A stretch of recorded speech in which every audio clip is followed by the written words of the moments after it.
যদি দাও প্রত্যেক বছর খানায় কাবা তওয়াফ করতে দেব। আল্লাহু আকবার। আর জোরে কোন আল্লাহু আকবার। আল্লাহ রাব্বুল আলামিন এবার পুত্র সন্তানের পরিবর্তে একটা কন্যা সন্তানদের নাম রাখলেন আমিনা। মা আমিনা যখন জন্মগ্রহণ করেছে প্রত্যেক বছর পদা অনুযায়ী শহরি খানায় কাবা তওয়াফ করার জন্য আসে।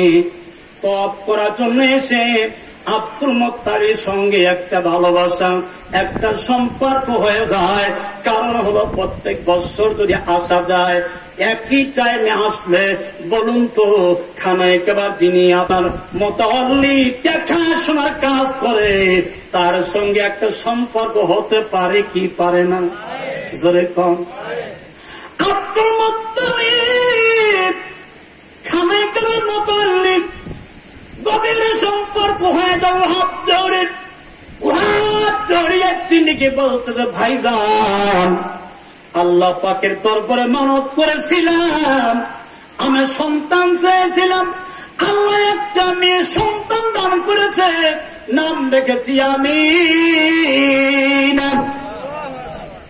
আমার আমিনা বড় হয়ে গেছে।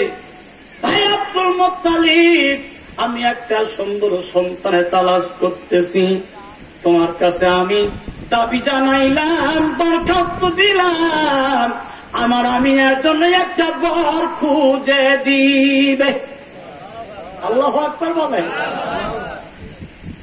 মেয়ে যখন বড় হয় কি বাবা চিন্তা কমে না বাড়ে? জোরে কম। মেয়ের বাবা কারা আছেন? হাত তুলেন তো দেখি।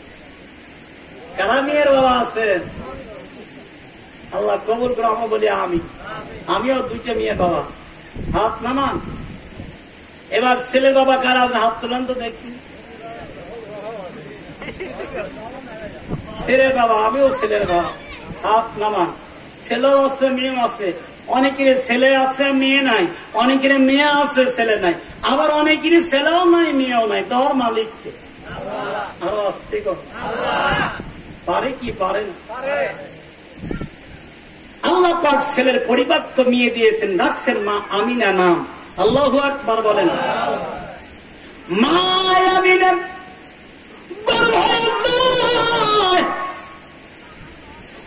এবার দেখতে পারে, ভাইজান আমার মেয়ে বড় হয়ে গেছে, একটা বড় ব্যবস্থা করবেন, যেই বরটা হবে নবীর, যেই বরটা হবে আপনার সবচাইতে ধার্মিক, এমন একটা বর আপনার কাছে দাবি জানাইলাম। আল্লাহু আকবার। এবার লম্বা কথা সংক্ষেপ করে দিলাম। আব্দুল মুত্তালিব থেকে বলে, ভাইজান আমি আল্লাহর কাছে মানত করেছিলাম, আল্লাহ পাক আমাকে 10টা সন্তানের বাবা বানাইছেন, 10টা সন্তানের মধ্যে একটা সন্তান সবচাইতে আমার দামি সন্তান, সেই সন্তানের নাম রেখেছি আব্দুল্লাহ। আল্লাহু আকবার।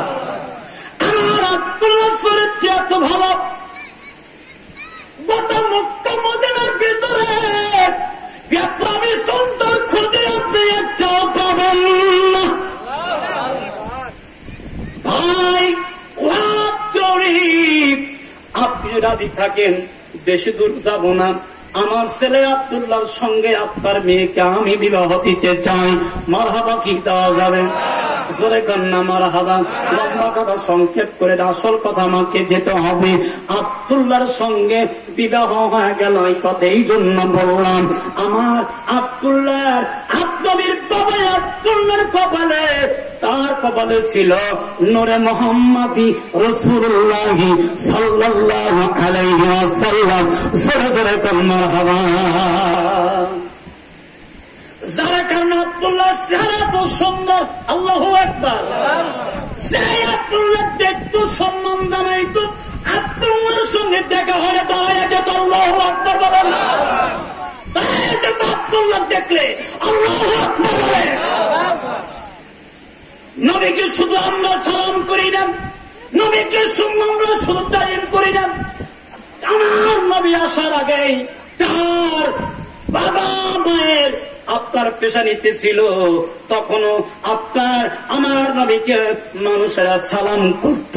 আমার নবীর কারণে বাবা মার সম্মান জানাইছে। আল্লাহু আকবার।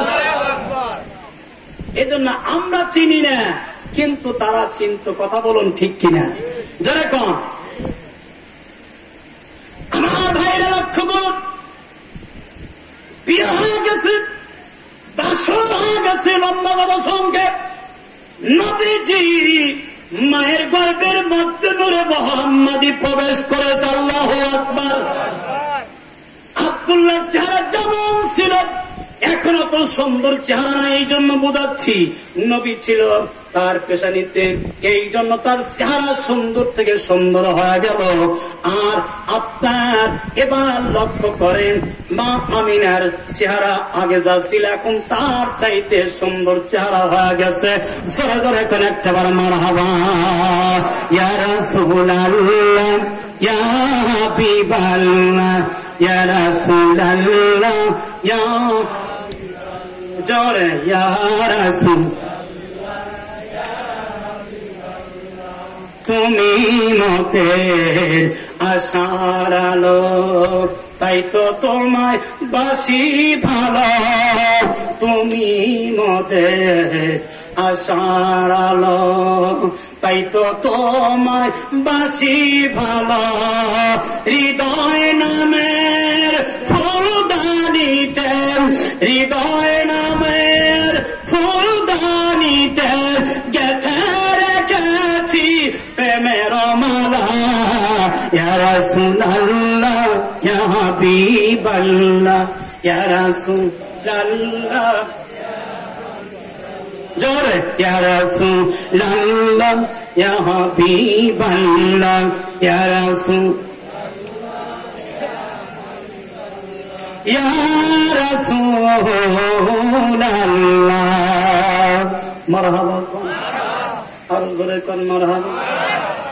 আমার ভাইরা, আমার বন্ধু লক্ষ্য করুন, সময় খুব কম। আব্দুল্লাহর পেশানিতে মা আমিনার গর্ভে যখন নবী যায়, নূরে মুহাম্মদ যখন মার গর্ভে গেছেন, মা আমিনার চেহারা শত গুণ আল্লাহ পাক বৃদ্ধি করে দিয়েছেন। আল্লাহু আকবার বলেন। এবার মা আমিনা পেটের মধ্যে আমার রাসূলরা গেছে। মা আমিনা বলেন, আমি গর্ভ ধারণ করার পর আমি যখন পানির জন্য কূপের পাশে দাঁড়াই, কূপের পানি এমনি এমনি উপরে উঠে আসে। আমাকে পশু পাখি সালাম জানায়, বলে যায়, আমিনা তুমি ভাগ্যবতী, আমিনা তুমি ভাগ্যবতী। আল্লাহু আকবার। মা আমিনা বর্ণনা করেছে, মা আমিনা ঘরের মধ্যে প্রবেশ করেছে, ঘরের মধ্যে রয়েছে। মা আমিনা কোন সেন ব্যবহার করে না। মা আমিনার শরীর থেকে এমনি এমনি আপনার এত সেন বের হয়, মা আমিনা যেখানে যায় সুগন্ধির মতো সুগন্ধি ছড়ে পড়ে। এবার লোকেরা কানাকুজা শুরু করে দিল যে তোমার আব্দুল্লাহ, আব্দুল মুত্তালিবকে ডেকে বলে তোমার সন্তান আব্দুল্লাহ মারা গেছে, কিন্তু তোমার ওই বৌমা মা আমিনার শরীরের মধ্যে এত সেন কোথায় এত দামি? আল্লাহু আকবার বলেন। আব্দুল্লাহর মাকেও ডেকে বলেন, বাবা কেউ লোকের কম পিরিন দেয়। এবার মামিনাকে আব্দুল মুত্তালিব কেমন করে বলবেন? মানুষ কুধারণা করেছে, কিন্তু আসলে তো আমার নবীজির এটা হলো মরদ। আল্লাহু আকবার। লক্ষ্য করুন, মা আমিনাকে আব্দুল মুত্তালিব তার পরিবারকে ডেকে বলতেছে, তুমি বৌমাকে জিজ্ঞাসা করো বৌমা এত দামি সেন কোথায় পায়। এবার আব্দুল মুত্তালিবের পরিবার আব্দুল্লাহর মা আমিনাকে জিজ্ঞাসা করে, বৌমা তুমি এত দামি এত সুগন্ধি কোথায় পাও? মা আমিনা ডেকে বলেন, মা রে এটা আমার কোন মুজিজা নয়, এটা হলো আমার পেটের মধ্যে আপনার নাতি এসেছে। আমাকে কানে কানে কে যেন বলে গেল তোমার পেটের মধ্যে মুহাম্মদ রাসূলুল্লাহ রয়েছে। মা আমিনা বলেন আমার পেটের মধ্যে সন্তান আসার পর থেকে আমার শরীর থেকে এমন সুগন্ধি বের হয়, এটা আমি সেন ব্যবহার করি না, কেউ দামি সেন দেয় নাই। এগুলি সব হলো আমার পেটের সন্তানের মুজিজা। জোরে জোরে কোন একটা মারহাবা। আল্লাহুম্মা সাল্লি আলা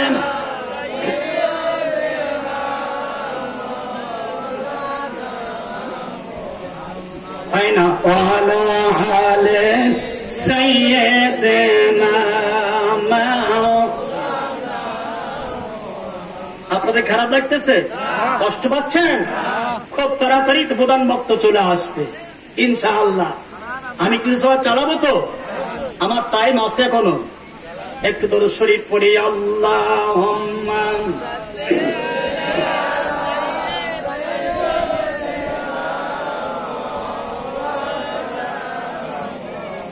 وعلى آل سيدنا বৈজ্ঞানিকদের চিন্তাধারা আর দার্শনিকের গভীর জ্ঞান সবই তোমার যাবে বিফল আজরাইল যখন টানবে জান। আল্লাহুম্মা সাল্লি আলা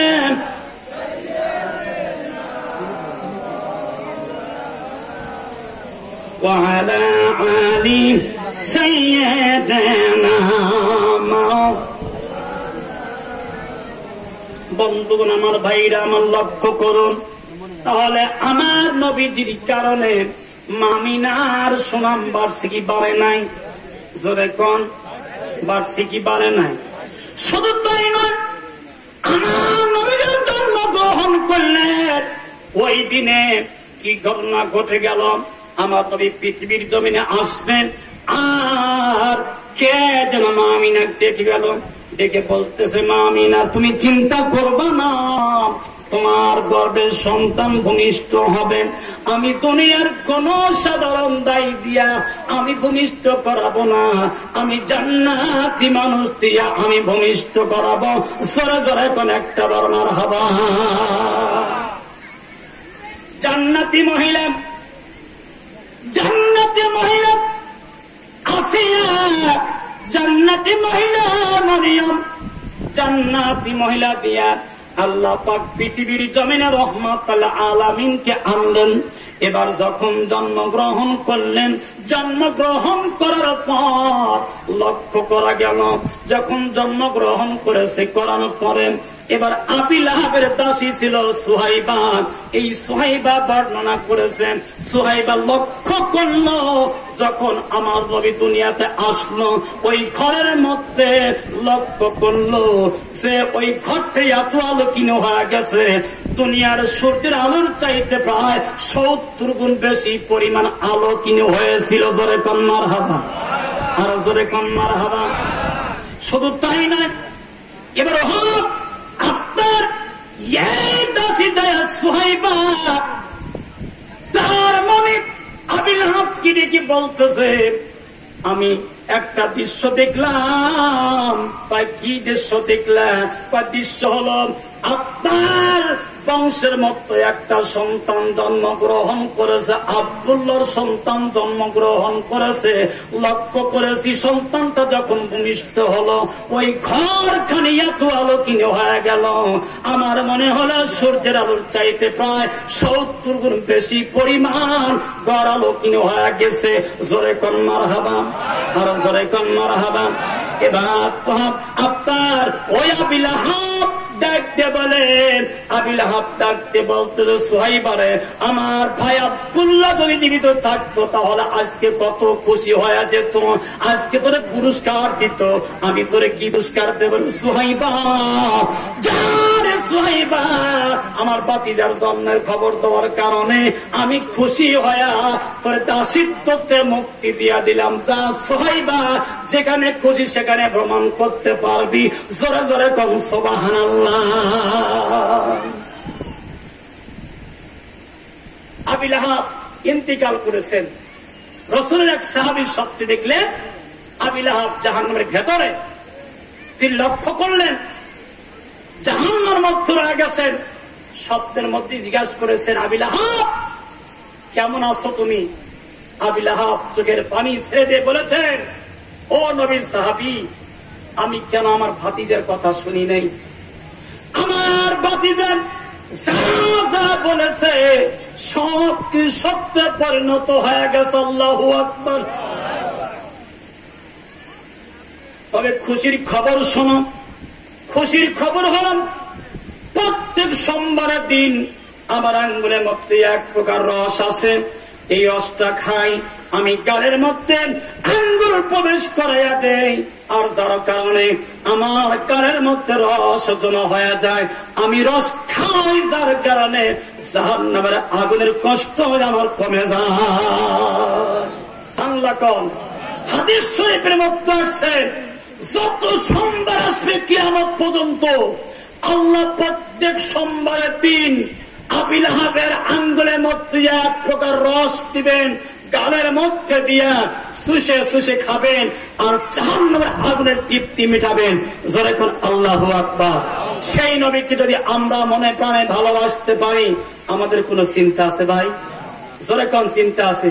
আমাদের কোনো চিন্তা নাই।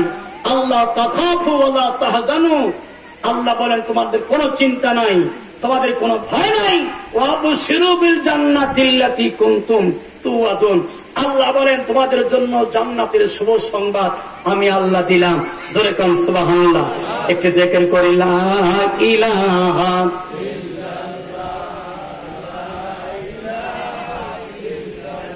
জোরে লা ইলাহা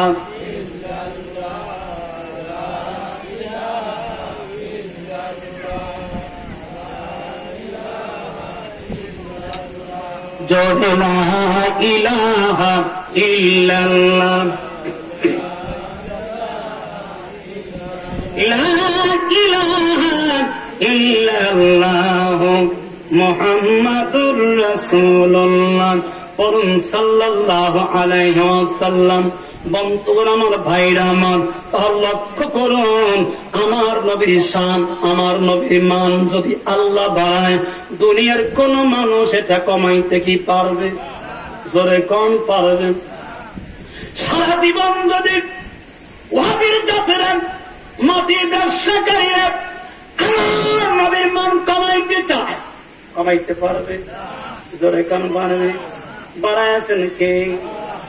আছেন তো না বুড়ো হয়ে গেছে, আগের মতো পারে না? তাহলে এত কেন আমাদের দ্বিধা দ্বন্দ্ব? আমরা কেন এত দ্বিধা দ্বন্দ্বের মধ্যে থাকবো? এত দলাদলি কেন? আমাদের তো আল্লাহ এক, আমাদের নবী এক, আমাদের কোরআন এক, হাসরের মাঠ হবে এক। কথা বলুন ঠিক কিনা? হবে কি হবে না? তাহলে সকলকে এক প্ল্যাটফর্মে আসতে হবে কি হবে না? সকলকে একই কাতারে দাঁড়াইতে হবে। তোমরা কেন রসুলকে খাটো করে দেখো? কেন নবীকে তোমরা মাটি বলো? কেন তোমরা মিলাদকে অস্বীকার করো? কেন ঈদে মিলাদুন নবীকে তোমরা বেদাত বলো? কথা কয় না? সব তো এক। আমাদের প্রভু এক, নবীর উম্মত জীবন বিধান এক, ওই শিবানী কোরআন। তবে কেন এখন হে মুসলমান,